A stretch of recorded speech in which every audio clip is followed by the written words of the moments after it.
नमस्कार। पश्चिम बंगाल और असम में बीजेपी के शानदार प्रदर्शन के बाद बिहार में सम्राट चौधरी के मंत्रिमंडल विस्तार की तैयारियां शुरू हो गई है। पटना के गांधी मैदान में गुरुवार को सम्राट सेना के शपथ ग्रहण का कार्यक्रम रखा गया। सम्राट की कैबिनेट में 27 मंत्री बनाए जा सकते हैं, जिसमें ज्यादातर पुराने चेहरे को ही तवज्जो देने की प्लान है।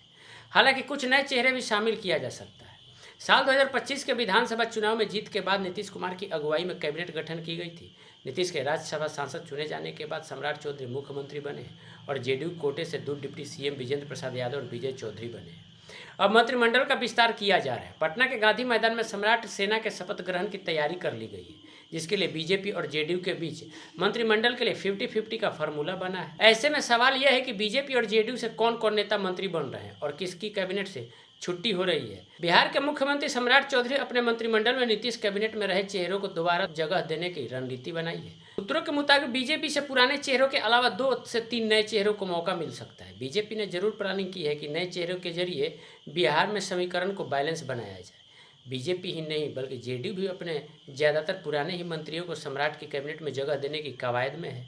इसके अलावा एनडीए के दूसरे सहयोगी दल चिराग पासवान, एलजेपी और जीतन मांझी की हिंदुस्तानी आवाम मोर्चा ने भी अपने पुराने चेहरों को ही मंत्रिमंडल में रिपीट करने की प्लानिंग कर रखी। सम्राट चौधरी के नेतृत्व वाले मंत्रिमंडल में संभावित नामों में बीजेपी कोटे से विजय कुमार सिन्हा, जो पहले उप मुख्यमंत्री थे, मंगल पांडे, जो स्वास्थ्य मंत्री थे, दिलीप जायसवाल, रामकृपाल यादव, श्रेयसी सिंह, लखेंद्र पासवान, रमा निषाद, प्रमोद चंद्रवंशी, अरुण शंकर, संजय सिंह टाइगर और सुरेंद्र मेहता शामिल हैं। बीजेपी से नए चेहरे में संजीव चौरसिया, नीतीश मिश्रा और मनोज शर्मा के नाम की भी चर्चा है। माना जा रहा है कि सम्राट कैबिनेट में इन 3 नेताओं को भी मंत्री बनाया जा सकता है।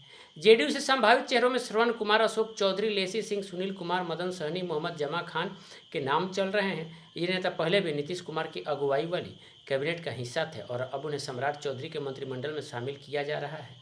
जेडीयू कोटे से नए चेहरों में शीला मंडल और भगवान सिंह कुशवाहा, बुलो मंडल और विनय चौधरी के नाम की भी चर्चा है, जिन्हें कैबिनेट में जगह देकर सम्राट सेना में शामिल किया जा सकता है। इसके अलावा जेडीयू निशांत की टीम से किसी युवा चेहरे को सम्राट कैबिनेट में मौका दे सकती है। चिराग पासवान की पार्टी एलजेपी आर से पुराने चेहरों में संजय सिंह और संजय पासवान को कैबिनेट में दोबारा से मौका दिया जा सकता है। इसके अलावा जीतन मांझी की पार्टी से उनके बेटे संतोष सुमन का मंत्री बनना तय माना जा रहा है। इसी तरह आरएलएम से उपेंद्र कुशवाहा के बेटे दीपक प्रकाश या उनकी पत्नी स्नेहलता कुशवाहा में से किसी एक को मंत्री बनाया जा सकता है। बिहार बीजेपी प्रदेश अध्यक्ष संजय सरावगी ने बताया कि मुख्यमंत्री सम्राट चौधरी के मंत्रिमंडल का विस्तार 7 मई को होने वाला है। इसको लेकर शपथ ग्रहण समारोह पटना के ऐतिहासिक गांधी मैदान में होगा, जिसको लेकर तैयारियां जोर शोर से चल रही है।